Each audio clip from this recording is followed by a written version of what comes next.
Hello, this is Ed in San Diego, California. In just a few minutes, we're going to be joined live from Mexico City, a very special broadcast. I'm really honored to be able to have as a special guest Adriana Fuentes Diaz, four-book author and award winner, and she's going to tell you all about that.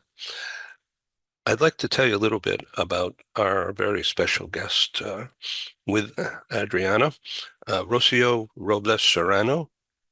I'm going to read this because it's really special. Rocio is a lawyer and MBA and a recognized expert in Mexico's regulation, lobbying, and government intelligence due to her vast experience in the legislative and public administration processes, with a proficiency to public and government relationships, advocacy, and development of business strategies and opening markets.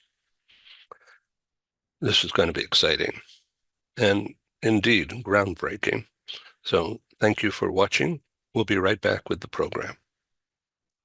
This is Ed, and we are recording. We are live from me in San Diego, California. I'm on the Mexican border along the Pacific Ocean, and it's just after 8 a.m. here. The weather report, 70 degrees or so, cloudy. Sunshine expected this afternoon when the fog leaves. And Adriana Fuentes Diaz is in Mexico City, and nearby her is Rocio Robles Serrano. Did I Right. say that correctly? Yeah, you did it perfectly. Rocío Great. Robles Serrano. Well, I can't get my tongue to do that roll.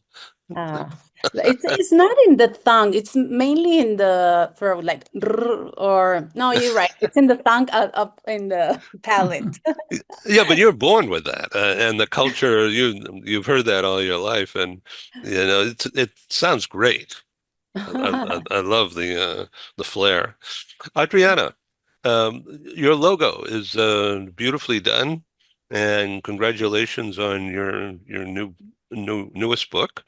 Tell us a little bit about your series of Strong Women. Wow, that's practically my brand. It's I already uh, have like four books, and all of them.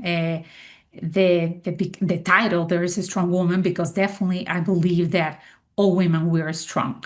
So this is why I'm so excited now with you, with your help, with your support, doing this podcast series about strong women talk about workplace challenges. And I think 2 weeks ago we did lifetime challenges. So definitely I'm so excited to to for other women see these podcasts and these shows, and we can, the idea is like all of us, we have the opportunity to talk, to raise our hand, to really talk about many things that maybe people feel uncomfortable to talk about it. So yeah, and I will keep writing, and I'm writing my fifth book, and with the same title, Strong Woman Speaking in Some Crisis Time. So very happy with this.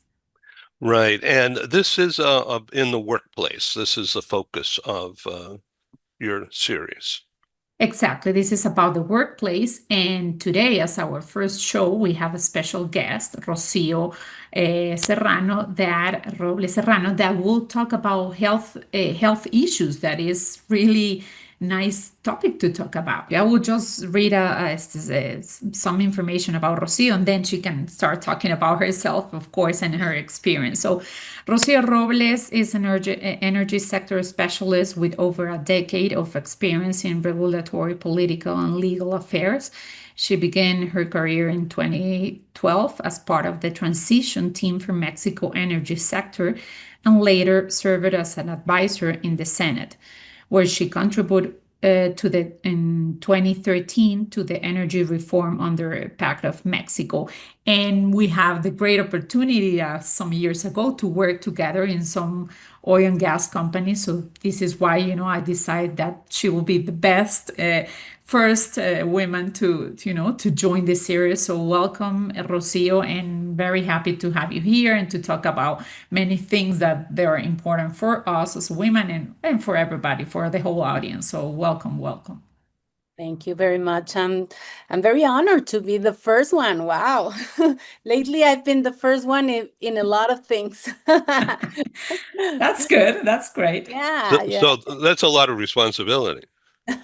Yeah, it is.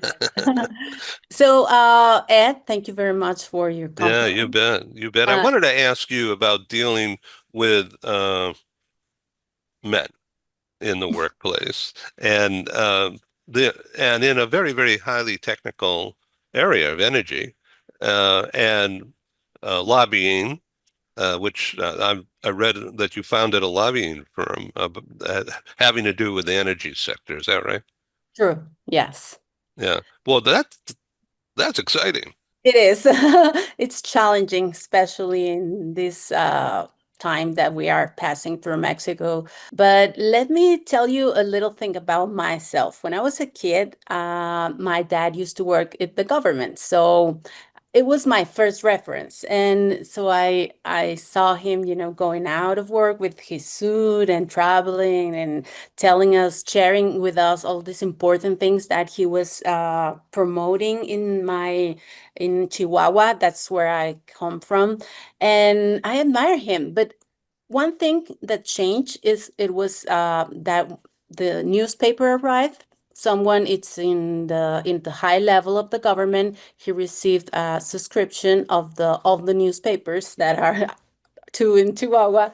And so I opened one day I opened the newspaper and I saw a woman in the picture, in the main page, in the front page. It's like, a woman, because all I have seen was men, the governor, the secretary, but then I saw a woman sitting in next man, and it caught my attention. So I started reading. I was in primary school, probably I was 7 or 8 years, something like that. And I read Secretary of State of Chihuahua. Oh, wow. So that was the first time that something changed in my mind that I thought, and I remember it, that wow, women can also be in the public arena.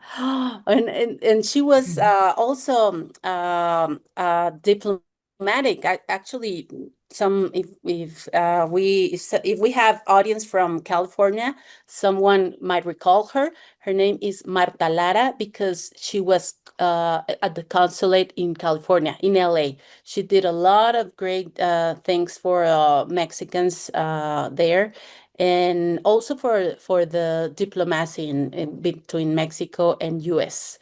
So that was the first time I recall that I wanted to be part of the things that was happening in the public arena. Yeah, one thing, I love your story when you were a little girl. This is definitely why I believe that, we are strong women. But Yeah. just jumping into the topic from today, that is workplace health issues. Maybe Ed doesn't know, but he doesn't know. But Mexico, I think Mexico, the people in Mexico, in the whole country, it's very workaholic. So jumping into my first question is, how do you define workplace health beyond the physical aspect, knowing that we are a very workaholic country? Yeah, thank you for that question. When you sent me the topic and what we were going to talk about, I said it's going to be very hard because as you say, Adriana, in Mexico City, everything is about work, work, work. What do you do on weekends? Rest, but also work. Yeah. Or after hours. We don't know that. You start working and you might end when it's late and you have to sleep. At least that's my situation. And not my situation, it's what I've chosen because I am very competitive and I like to have a high performance. I have accepted challenges that maybe other women have not, especially right now where I'm in this position. I am the executive president of an association of LPG distributors, which are all men, as Ed is surprised, are all men. And but they have a lot of very positive things that I'm learning from them. So going back to the health issue at the workplace, I think we have to be very self-conscious, also take care of ourselves, because mainly here in Mexico, that's not an issue for your boss. Your boss is more preoccupied or worried about your performance, the task that you have to develop, or the results that as a Yeah. team you all have to do. So that is the work, the health at the workplace. I think that it's a new topic that is just starting to come out in here in Mexico City, work and balance. But you know what? I think just talking about myself, I mean, maybe when I was 20, I have that, mindset that just work, work, and work. But now that I'm my earliest 50s, for me, my mental and physical health is non-negotiable. So and you know what? It's not dependent of my boss. I don't care what my boss think. For me, it's non-negotiable. So, it's having a balance between your professional life and your personal life. I can work 8 hours a day, but like you said before, after that, I don't want to work, And even if I have things to do, because at work you will always have things to do, I need to go to my yoga classes, to my gym, to have a coffee with my friends, to spend time with my son. So this is important. This is important that we have to be conscious and really try to have a balance, because the mental or physical health will depend of our decisions. So that's my point of view. Yeah, but you are not, you are like you're an exception, because you chosen that, you have the opportunity. Most of the women here in Mexico City, I'm talking about the low levels of their of income, they don't have that opportunity. And that's something that we have to address as being as leaders, or as being in the public arena. For example, as you say, you are in your early 50s. I'm in my late 40s. I'm 48. And menopause, it's such an issue that it's exploding. I hear every place around me, which is high level of organizations, women in energy, especially talking about, oh my God, the flushes, I don't sleep, I am tired all the time, I cannot focus. So it's starting at that level, because we have the power to make a change, and we are in a comfort zone, as our careers are already done, that we feel free to talk about between women. But I, as a rebel, because I am talking about this between my colleagues, which are men. I talk all day with men, men, men, men. My clients in my firm are men.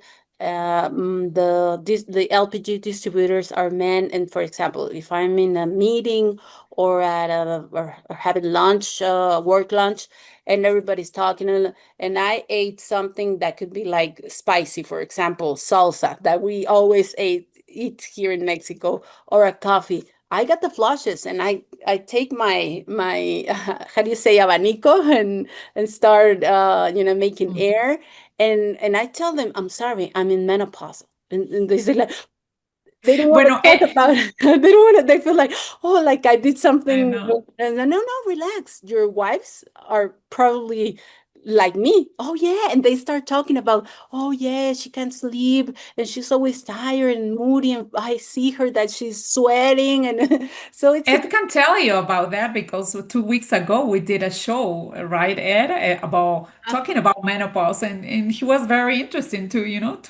to learn more about that, right, Ed? Yeah, I learned that I have hormones. Oh Exactly. yeah, we all have. I That's never what I thought of that. tell them. Yeah, and right now the what is happening in the medical what I've seen is that menopause is something that has not been well studied. And the new approach is that we need to talk about, we need to understand that men also have different imbalance of hormones, and that there are different approaches of, like, for example, the hormone therapy. That also Mhm. men can take advantage of it. They can feel stronger. They can feel more, more eager to challenges, and that's something that, I mean, aging is natural, but the consequences could be, or the symptoms can be managed. So Eh, it's so Sure. that is what I have seen. And right now, just to end the workplace health a topic that you are asking, for example, right now where I work also as the executive president, we are a very small organization because it's an association, and I have like the youngest is 32 and the eldest is 60. So we have a Okay. lot of things that are happening. So what we need to change is to give people the space to take care of themselves, talk about their personal issues, could be depression or functional depression, or for example, having kids that they have to attend, and give them a personal day, for example. That's something that I'm thinking about introducing, because we when I where I met Adriana, this is a world corporation, and they had personal days. But here in Mexico, they never told us that you can ask for a personal day. So we Mhm. need to change the culture here in Mexico. Well, I was just going to say that the fact that you're in the company of men so much um, here in the U.S. it's not like that. It used to be, that's for sure, but um, not anymore. There's women in every level, and in some companies or even industries, uh, men are in the minority. Yeah, pero see, here, remember that we live in a macho man country, unfortunately. So, and especially in that level, you see more directors, CEOs, executive men than women. We are, doing a little bit better, but I mean, no, as in US and in other countries. And definitely my next question for you, Rocio, it's exactly talking about leaders. I mean, how should leaders, you think, they have to address the stigma around mental and emotional health in this professional environment? Because exactly, if they don't understand what is menopause, if they don't understand, many things, not just menopause, mental yeah, or health issues in general, how leaders, they really need to change their mindset about that and be more supportive with us. What do you think about this and about leaders in today's Well, world? um, we have to talk about issues that we might think it's normal. And when we talk about, like, oh, for example, I don't feel well today, I worried about it, or I feel as happier as I used to be. Uh, it's taken acknowledge, and we as leaders, we have to take acknowledge and not normalize that. Oh, it doesn't matter. I'll get through it. No, no, look for professional help, because sometimes it's not just go to a psychologist or a psychiatrist. It's maybe a coach life. It doesn't have to be addressed as a I don't know, like a mental issue. Sometimes it's emotional, and coach life could help men. I don't see men eager to go to a psychiatrist or a psychologist. Uh, but they do go to or have meetings with the coach life. So it's like at first take out the stigma by changing the name.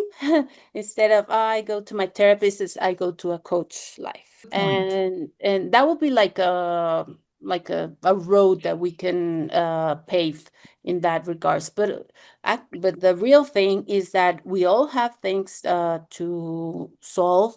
Could be from our infancy, could be a divorce, could be the death of a relative, could be having a special kid, because that's another thing. I am a single mom. I got divorced in 2006, and after that I raised my kid alone. So that makes you also having like a big stone over your shoulders, and at the end it takes you have to recognize that, wow, I did a double jump, and that it gets sometimes it's tired, it's like exhausting. So the idea of a coach, a life Mhm. coach, it could have other names too, but I think that is a great idea and a good approach when you're dealing with men. And because they're, if the typical guy, they're into some kind of sports, uh, football for sure, but perhaps other things.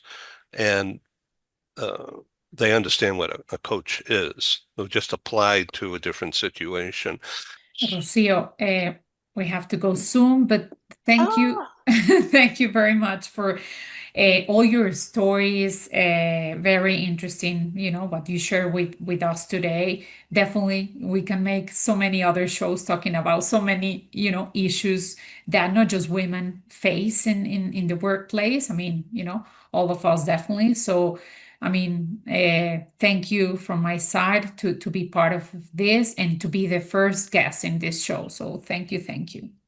thank So you I again. want to say thank you for being human Mhm. and very open and just a delight. And you look terrific on the screen, and the messaging that will uh, from this program going forward will be prepare yourself by being educated, and you can do anything you set your mind to. You can do everything. All you have to do is prepare yourself. Exactly. And I want to close my intervention thanking you for this space. You help me reflect, because sometimes I'm all working and developing, and I don't have this, I don't give myself this space to think about myself, what I have done. But thank you very much. And I want to close with this statement that my dad told me when I expressed him I wanted to make a public career in public issues. He told me, "Okay, you have many options. You will have many options to grow. I suggest that you take the safest, which is become an expert, study, and become the expert in the room." So that's what I'm trying to do. Well, I could see from your resume that I've read and LinkedIn that you've achieved. Thank you very Exactly. much. And so It's a work really, in progress. and pathways and strong women in the workplace is a terrific theme and topic with a lot of legs. In other words, it's going to go, go, go, go, go as much as you can imagine what you want to do with it. It's all yours. Thank you, Ed. Thank you to both of us, to you guys, and have a nice day from Mexico City, and see you the next time.